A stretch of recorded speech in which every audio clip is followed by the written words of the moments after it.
first, most people remain stuck in their own heads, stubbornly clinging to the idea that their views are best and that something is wrong with other people who don't see things their way. But when they repeatedly face the questions, how do you know that you're not the wrong one?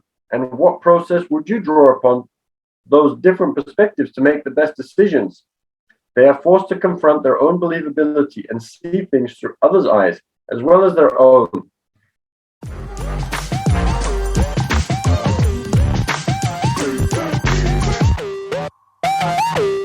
Good morning, everybody. Let's just quickly turn on the Bigo. There we go, and now we are live. Good morning, everybody. Hope you are well. Hope you had a great start to the day. I'm just going to pin myself on the Zoom. There we go. And today we are continuing with Principles by Ray Dalio. I cannot believe that we've already read 300 pages. It is going extremely fast. Oops, it helps if the book stays open. And so yesterday we were talking about radical truth and radical transparency. So we were in the chapter where we're talking about what Ray Dalio thinks is the best system for business. And I'm liking the system so far, even though I'm not usually one to say there is only one way to do something, but that's okay.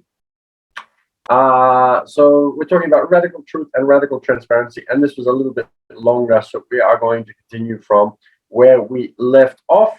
Here we go. Let's start another amazing day and use the reading in order to be able to learn something new, implement something new, and have a great day and get closer to our goals. So here we go.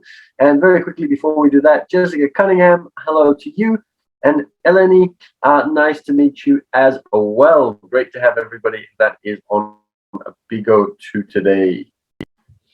So we were talking about people are wired very differently and see situations, the same situation in different ways, depending on how their brains are wired. So we are continuing with seeing this will help you evolve. At first, most people remain stuck in their own heads, stubbornly clinging to the idea that their views are best and that something is wrong with other people who don't see things their way.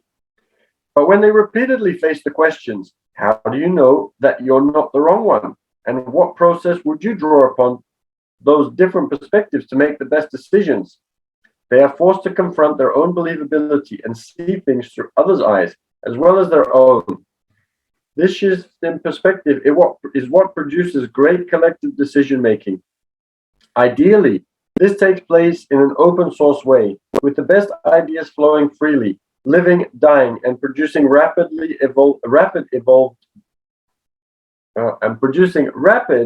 evolution based on their merits.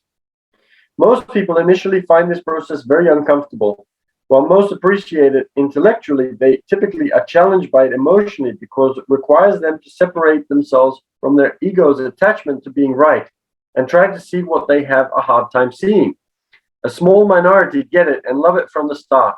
A slightly larger minority can't stand it and leave the company, and the majority stick with it, get better at it with time, and eventually wouldn't want to operate any other way. So, for example, Ray Dalio was talking about an idea meritocracy being the best system. Now, I didn't necessarily agree with that, but I went into the chapter with a very open mind. I was very excited to read it, rather than already defending my own ideas and feeling that I had no other alternative but to disagree. And so by going into it open-minded and feeling open to the idea, I have been able to look at the merits and think about it from different perspectives. And I've discovered that I really, really enjoy and like the ideas behind it. I gave it some thought with regards to other industries. Yesterday, I was talking about whether it would work in certain places. And I discovered that even places where I thought that an idea meritocracy wouldn't work, that it actually does.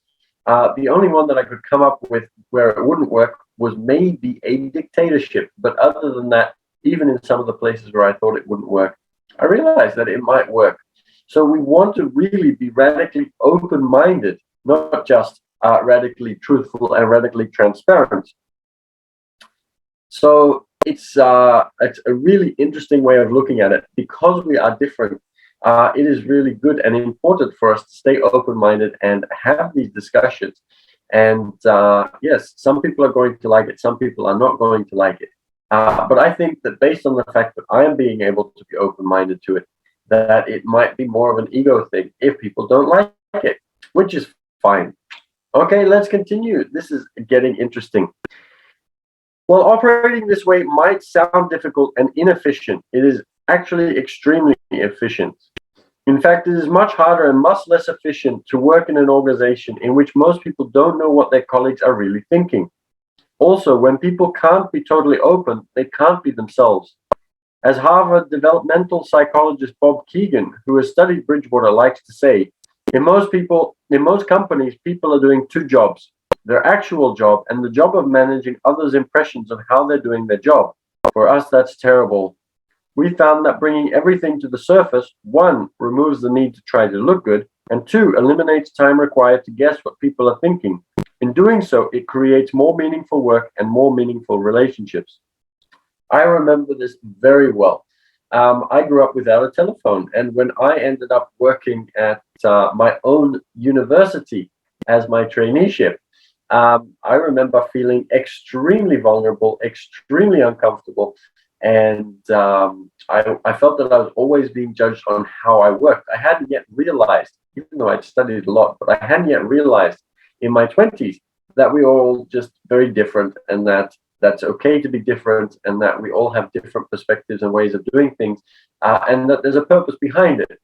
I thought that everybody more or less had to do things the same way, that I didn't do things the same way as everybody else, and that I was in one of the minorities that struggled with doing things the way it needed to be done. But that is all okay. And so I quickly learned that that was okay. I had a teacher who once told me that he had dandruff and that his mother had schizophrenia and all sorts of other challenges that he had. And he told me not to worry about the things that were going on for me and to just go along with it. And then eventually I was also even able to, because I grew up without a telephone, eventually I was able to actually make phone calls in front of the other teachers, even though I felt very uncomfortable and wasn't sure if I was doing the phone calls in the way that I should be, because my phone skills were a little bit different to everybody else's. Even to this day, I would rather go to a place and I'll find out whether it's open or not than call and see whether it's open or not. I often just completely forget. Anyhow, that's just a quick on the side.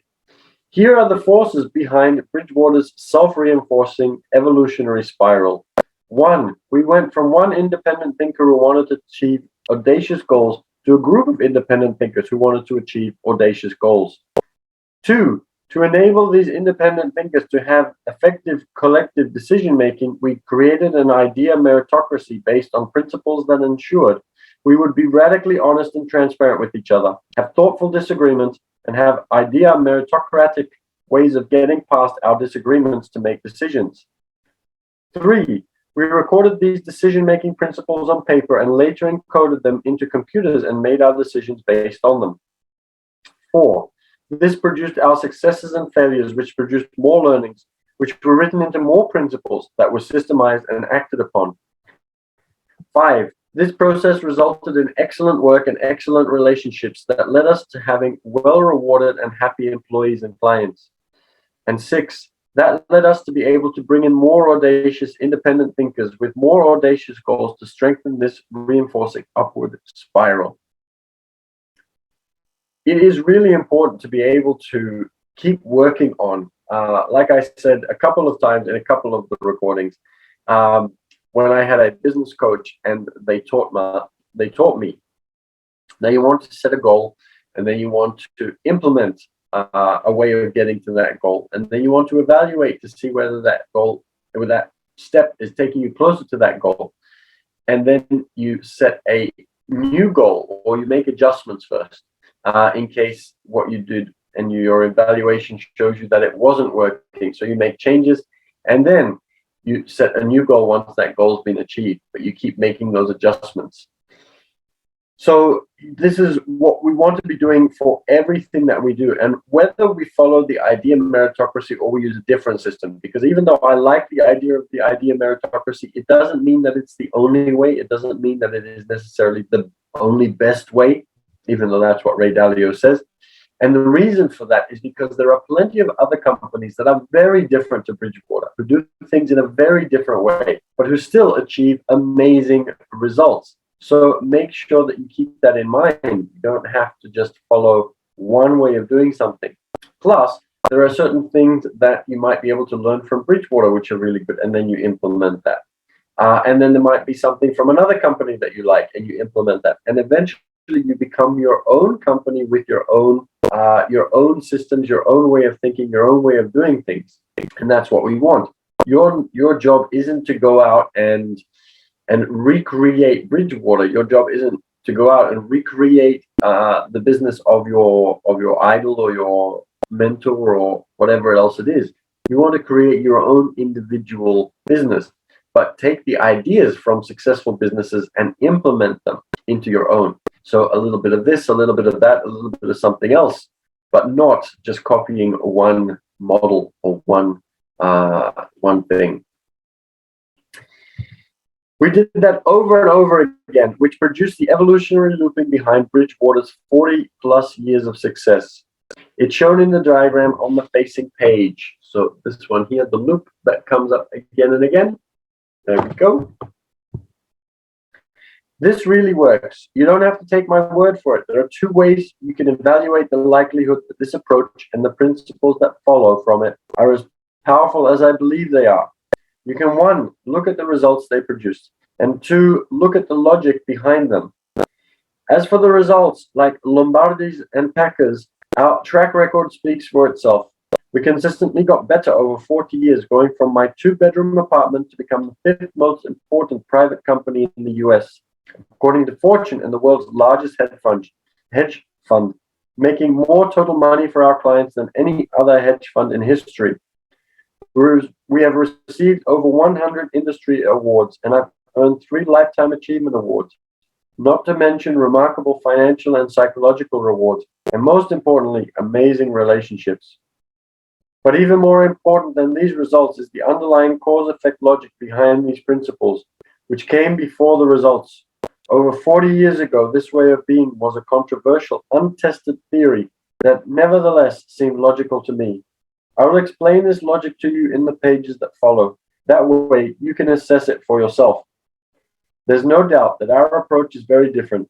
Some people have even described Bridgewater as a cult. The truth is that Bridgewater succeeds because it is the opposite of a cult.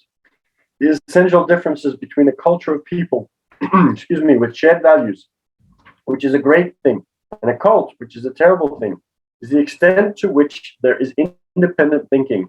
Cults demand unquestioning obedience. Thinking for yourself and challenging each other's ideas is anti-cult behavior. And that is the essence of what we do at Bridgewater. And this is an interesting one because at one point I started meditating on and thinking about what it would be like to create a new society, not just a new business, but an entire new society. Let's say that there was an apocalypse and there's only a couple of people left and you were to start a brand new society. What kind of system would you implement? And it becomes more and more challenging than you think. If any of you have ever read a book called The Lord of the Flies, very interesting book. It talks about a group of boys that get stranded on an island and the absolute chaos that ensues when they look to build a society. Now, obviously, a society of people that are all the same age creates issues, and that's where the issues come from in Lord of the Flies. But if you're going to start a new society, it's going to depend on the type of people that are in there. It's going to depend on what kind of ages they all are, whether there are separate ages or whether they're all similar ages. Then you need to have a think about whether you are going to have lots of rules or not many rules, system of government, not system of government. And the more you think about it, the more you realize that regardless of whether you go down the path of very few rules and potential anarchy, or maybe it leads to not anarchy, or whether you go down the path of lots of rules, there's always going to be advantages and disadvantages to all of the systems. And so it is a very interesting thought process, a very interesting little exercise to have a think about how you would start a new society. And then thinking that business and starting a business is much easier than a society. It's a really interesting thought process that I've spent quite a bit of time with, and something that you might find interesting as well. Let's read a tiny little bit more. There's one small more section, and then we will wrap up for today. And then I'll share how you can watch the replays and how you can join us for various things. Who's crazy? Some people say that our approach is crazy, but think about it. Which approach do you think is crazy, and which one is sensible? One where people are truthful and transparent, or one in which people keep their real feelings hidden? Real thoughts and feelings hidden. One where problems, mistakes, weaknesses, and disagreements are brought to the surface and thoroughly discussed, or one in which they are not forthrightly brought to the surface and discussed. One in which the right to criticize is non-hierarchical, hierarchical. One day I might be able to pronounce that right. Or one in which it primarily comes from the top down. One in which objective pictures of what people are like are derived through lots of data and broad triangulations of people. Or one in which evaluations of people are more arbitrary. One in which the organization pursues very high standards for achieving both meaningful work and meaningful relationships. Or one in which work quality and relationship quality are not equally valued and all the standards aren't as high. Which kind of organization do you think will better develop, will enable better development for the people who work there, foster deeper relationships between them, and produce better results? Which approach would you prefer to see the leaders and organizations that you deal with follow? Which way of being would you prefer the people who run our government to follow? Well, that is a bit of a stretch, but anyway, that's another story. My bet is that after reading this book, you will agree that our way of operating is far more sensible than conventional ways of operating.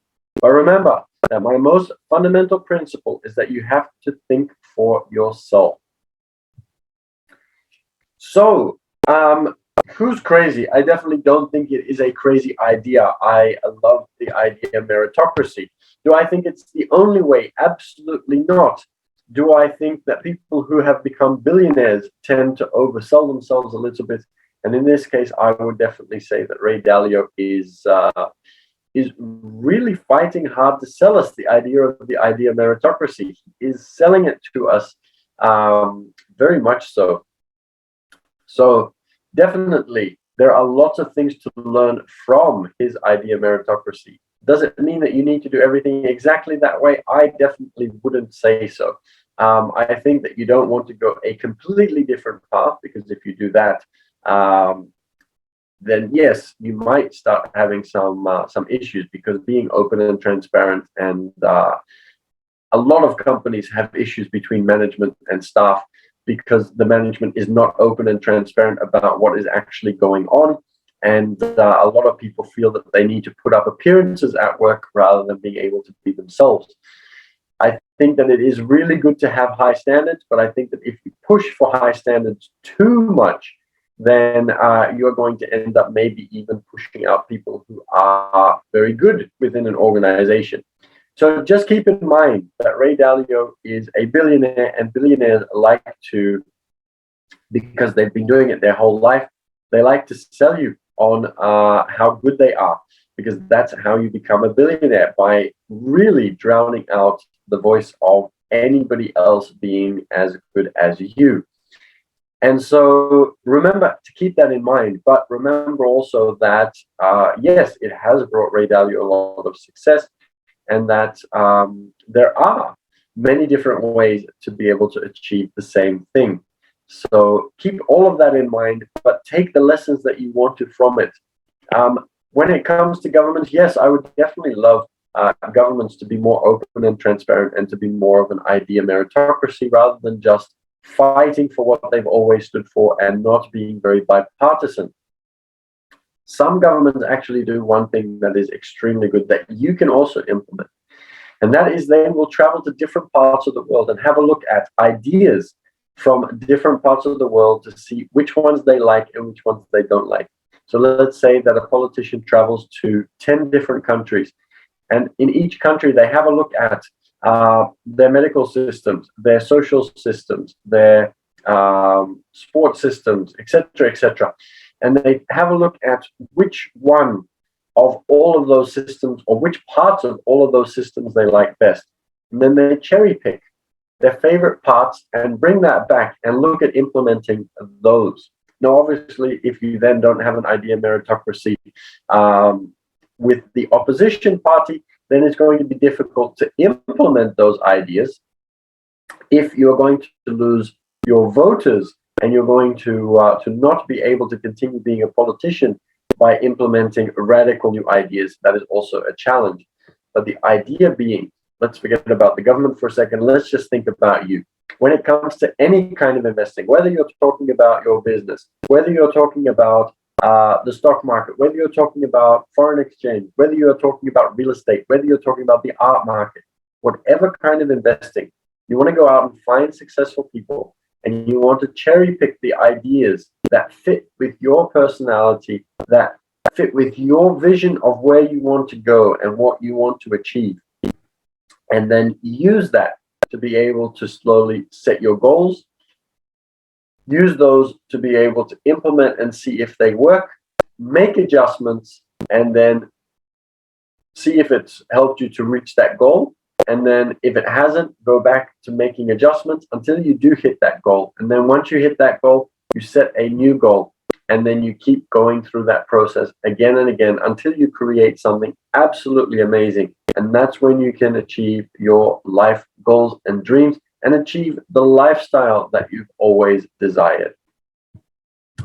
There we go. That's my thoughts on that part of Ray Dalio's principles. I really appreciate you joining today.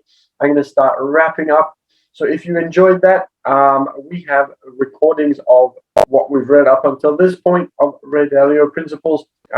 Rich Dad Poor Dad, we have that online on the YouTube channel as well, and the book, The Art of Thinking Clearly. I cannot believe that we've already gotten through 2.5 books and got them all up onto YouTube. So if you'd like to watch more, feel free to go across to the YouTube at the Passive Cash Flow Club, and you'll be able to find us there. And I'm looking forward to seeing your comments.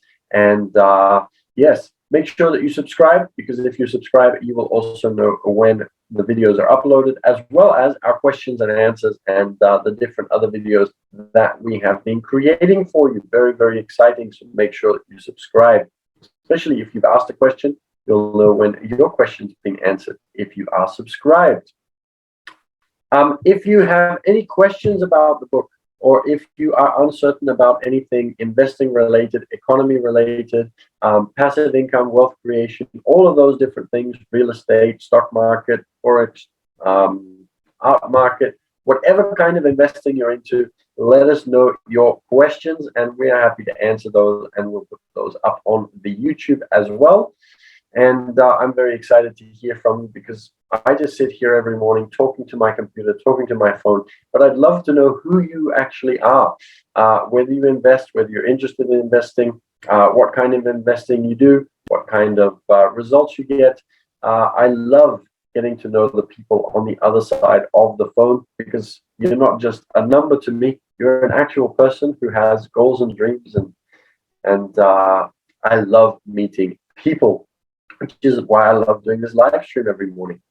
So reach out. You can reach me on Instagram at business_team_6_official. And I'm looking forward to getting to know you and seeing many of you come and join. So if you'd also like to come and join us for some of the games that we run, or the networking events, or the simulations, and all the other things that we do lots of really exciting events. We've got masterminds as well. Come and join us by also reaching out on Instagram, letting us know that you're interested in the events that we run. So again, that's business_team_6_official. And I am looking forward to hearing from you there. Just let me know that you saw me live on Bigo, and then we will look after you. So we're going to leave it at that. I'm going to stop the recording on the computer, and then I'm going to go across to Bingo and say hello to everybody that joined over there, and follow everybody that sent a heart or left a comment. And there were lots of you this morning, so really appreciate that. But before I go, remember to make the switch to unlock your rich, because there is a shortcut and a better way of doing absolutely everything. So go out and test new things, and sometimes it won't work, but if you continue, you're going to find the way that does work. So go out there and make those switches, and that will help you to unlock your riches. I'll see you all tomorrow at 8 a.m. for another reading. Have a great day today. I hope Ray Dalio's principles is going to help you achieve some great things today and motivate you to go out and do some good work. I'll see you tomorrow. Have a great day.